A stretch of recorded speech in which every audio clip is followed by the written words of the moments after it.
Oke, jumpa lagi bersama info.co, info seputar TKI Taiwan. Oke guys, hari ini kita jalan-jalan dulu ya guys ya. Hari ini kita jalan-jalan dulu naik kapal. Nah, naik kapal nanti menuju ke pantai guys. Jadi pantainya itu ada di seberang sana dan kita harus naik kapal. Oke, kita hari ini mau jalan-jalan saja. Tapi sambil jalan-jalan saya mau bercerita tentang ini guys, tentang negara Taiwan yang banyak sekali ya, yang banyak sekali adanya tenaga kerja dari luar negeri loh. Kenapa kok Taiwan itu bisa mendatangkan atau membutuhkan pekerja-pekerja dari luar negeri guys, nggak hanya dari Indonesia ya, dari Vietnam, Filipina dan Thailand. Indonesia itu kalau tidak salah peringkat kedua setelah Vietnam guys. Jadi paling banyak di Taiwan itu pekerjanya dari Vietnam, lalu dari Indonesia. Setelah itu peringkat 3 dan 4 itu antara kalau nggak Filipina ya Thailand lah. Nah, mungkin dua negara itu. Jadi di sini sambil jalan-jalan saya akan sedikit membahas kenapa kok pekerja-pekerja asing yang ada di Taiwan itu pada betah, pada kerasan ya.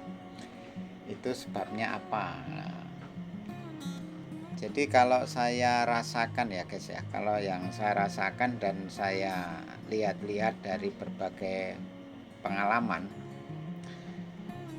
kita-kita yang bekerja di Taiwan itu kenapa kok merasa nyaman dan kerasan? Nah, itu sebabnya yang jelas itu di Taiwan itu banyak pekerjaan, guys. Banyak pekerjaan. Jadi di Taiwan itu kan membuka job kerja sekarang ini tidak hanya dari sektor pabrik ya. Jadi sektor industri pabrik, home industri, pertanian, peternakan, perkebunan, bahkan yang lagi rame sekarang ini adalah job-job di bagian konstruksi lah. Itu banyak bener itu yang di bagian konstruksi itu sekarang membutuhkan banyak tenaga kerja, terutama tenaga kerja asing guys. Kok bisa gitu ya di Taiwan itu apa namanya membutuhkan banyak tenaga kerja lah, soalnya di Taiwan itu negara kecil, terus ekonominya itu ya sudah lumayan maju, jadi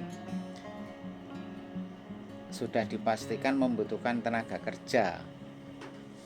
Soalnya penduduknya di Taiwan itu hanya sedikit guys, hanya kisaran berapa ya, kurang lebih 10 sampai 12 juta mungkin ya penduduknya Taiwan itu. Terus yang bikin betah itu yang jelas kita kerja di Taiwan ini sangat dihargai guys, sangat dihargai. Terus dari segi pelayanan juga itu tidak dibedakan ya. Misalkan begini, misalkan kita sakit apa berobat begitu ke dokter ataupun ke rumah sakit, itu pelayanannya sama kayak warga lokal Taiwan. Jadi sama, yang penting kalau kita pekerja resmi ya, ini saya membahas yang resmi saja. Kalau pekerja resmi kan kita punya asuransi kesehatan yang setiap bulannya kita dipotong. Kalau di sini nyebutnya itu Cempoka guys. Jadi kalau kita berobat pakai kartu yang Cempoka itu sangat sangat murah banget itu. Jadi pelayanan kesehatannya itu memang apa diutamakan ya. Terus di Taiwan guys, itu adalah negara bebas. Dalam arti bebas tapi ada aturan ya, bukan bebas lepas, enggak. Semua pasti ada aturannya yang ketat. Dalam arti bebas itu begini,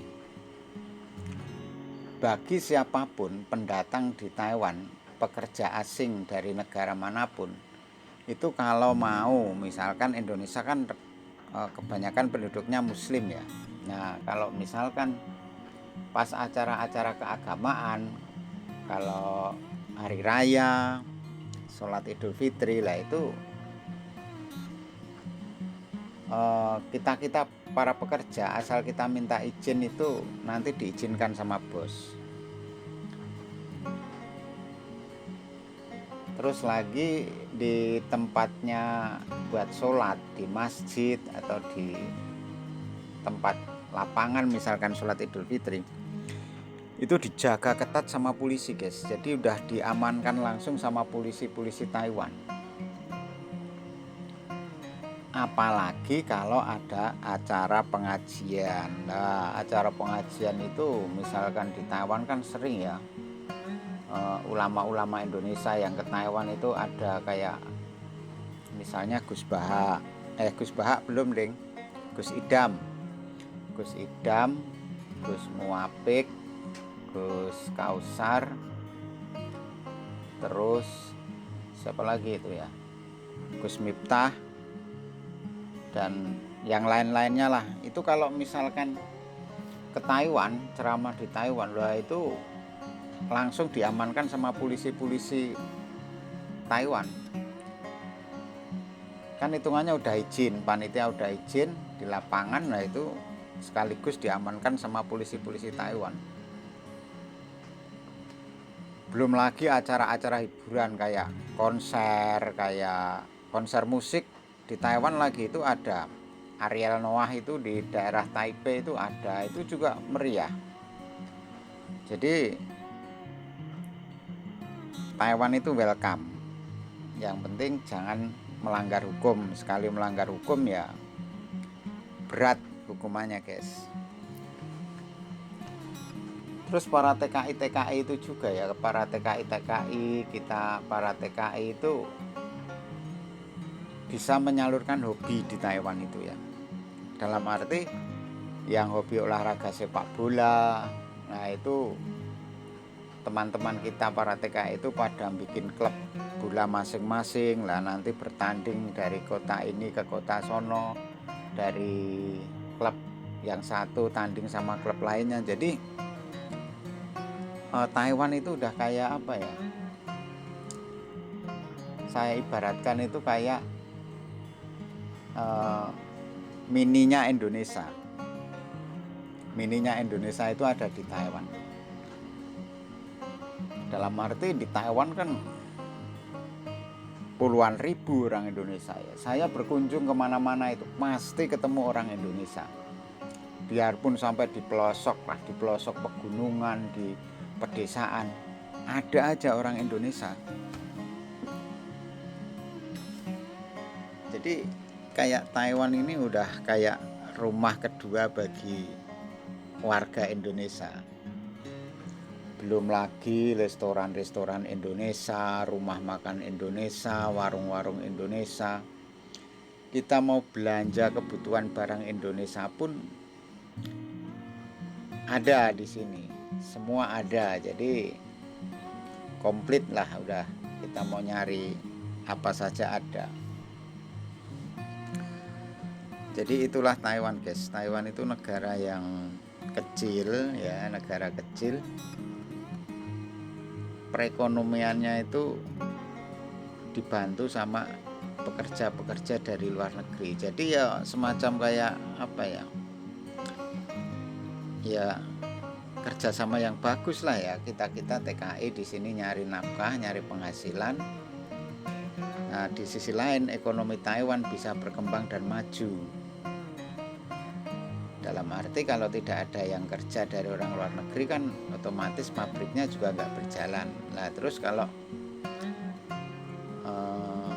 ekonomi lainnya kayak pasar, kayak pusat-pusat perbelanjaan, nah itu pengunjungnya atau pembelinya itu banyak juga pekerja-pekerja yang dari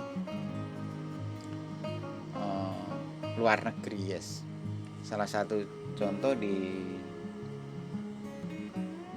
sini ya, di pasar sini, pasar tempat saya bekerja ya, pasar dekat tempat mes saya ini kan pasarnya pasar sore ada, pagi ada ya. Kalau pasar sore itu ramenya minta ampun, guys. Itu siapa pembelinya? Pembelinya ya para pekerja asing, entah itu dari Indonesia, entah itu dari mana yang saya sebutkan tadi, Filipina, Thailand, Vietnam. Empat negara ini yang mendominasi tenaga kerja yang ada di Taiwan. Nah, ini udah di pantai, guys. Saya udah nyampe di pantai ya, pemandangan pantainya kayak gitu tadi. Jadi memang di Taiwan itu pada betah, pada kerasan. Yang jelas pertama dapat pendapatan, keduanya kita bisa menyalurkan hobi kita, dalam arti hobi misalkan kayak olahraga, terus yang lain-lainnya, serta acara-acara keagamaan itu bebas di Taiwan. Jadi tidak ada intimidasi, tidak ada pelarangan, itu tidak ada. Yang penting masih dalam koridor-koridor yang tidak melanggar hukum. Jadi begitu. Jadi buat teman-teman nanti yang mau datang ke Taiwan, bekerja ke Taiwan, santai saja, rileks saja. Taiwan itu negara santai. Taiwan itu tidak negara diskriminatif, jadi semua itu dipandang rata. Yo, kalau masalah pekerja sama bos itu kan apa ya, hanya sebuah kayak kembang-kembang cerita lah. Maksudnya mungkin ada teman-teman sebagian yang mengalami cerita yang tidak enak atau apa ya namanya di sebuah negara ya pasti adalah 1-2 orang yang tidak baik, pasti ada. Tapi secara keseluruhan saya bisa mengatakan bahwa Taiwan adalah negara yang welcome, yang damai dan yang menghormati sesama manusia, khususnya pekerja-pekerja asing ya, guys ya. Jadi teman-teman yang masih di Indonesia kalau mau ke Taiwan tetap semangat. Nah, prosesnya mudah-mudahan lancar dan nanti jobnya kalau udah turun berangkat terbang ke Taiwan dan bekerja dengan sungguh-sungguh, biar nanti betah dan kerasan di Taiwan. Oke guys, ini aku udah perjalanan naik kapal lagi nih ya, perjalanan mau pulang. Nah, ini udah di atas kapal. Itu yang tampak terlihat itu adalah kota Kaohsiung, guys. Itu adalah gedung 85 lantai. Konon ceritanya gedung itu adalah gedung tertinggi di Taiwan ya, sebelum gedung 101 yang ada di kota Taipei. Sebelum kota Taipei membangun gedung 101, gedung 85 ini gedung tertinggi, guys, yang ada di kota Kaohsiung. Jadi sekarang ini udah menjadi gedung tertinggi nomor 2. Saya naik kapal ini murah loh, biasanya berapa ya, 25 NT lah. Jadi buat teman-teman yang ada di Kaohsiung ini mungkin udah sangat familiar sekali ya, wisata ke daerah sini. Oke, gitu aja teman-teman ya. Mudah-mudahan cerita ini ada manfaatnya, dan inti dari cerita ini adalah teman-teman yang mau ke Taiwan, niatkan dengan niat yang bulat, tekad yang bulat, dan mentalnya harus ditingkatkan. Bagaimanapun juga namanya kita hidup di negara orang, itu harus kita punya mental baja. Jadi jangan bermental lemah. Misalkan suatu saat udah di Taiwan, terus kalau mentalnya itu tidak mental yang benar-benar kuat, nah nanti akhirnya rontok, baru kerja beberapa hari atau berapa bulan akhirnya tidak kuat dan minta pulang ke Indonesia. Lah itu kasus-kasus begitu juga banyak, guys.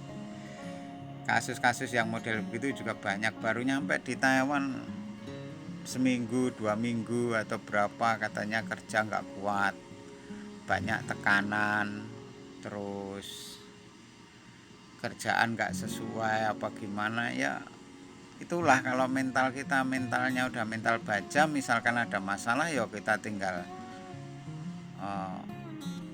bicara sama agent atau sama penerjemah bagaimana solusinya, begitu. Jangan terus ambil hal-hal yang salah, misalkan mohon maaf jadi TKI swasta atau bahkan minta pulang ke Indonesia. Lah itu kita akan rugi sendiri.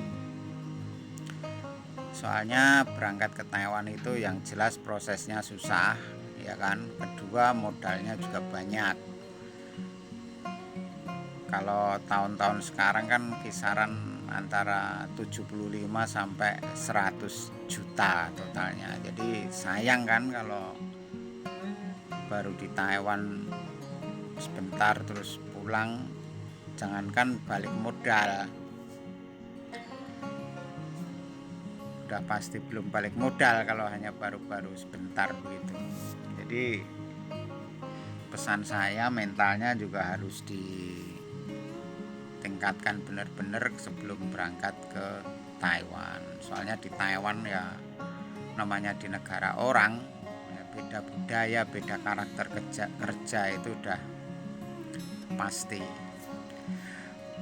Oke guys, berhubung ini udah nyampe lagi di tempat awal saya naik kereta tadi, jadi gitu aja ya ceritanya. Sembari kita naik kapal tadi, sedikit bercerita tentang keadaan para teman-teman kita, para TKI yang ada di Taiwan. Mudah-mudahan video ini bermanfaat buat teman-teman semuanya yang masih proses di Indonesia. Tetap semangat, jaga kesehatan. Sampai ketemu di video-video berikutnya. Bye-bye.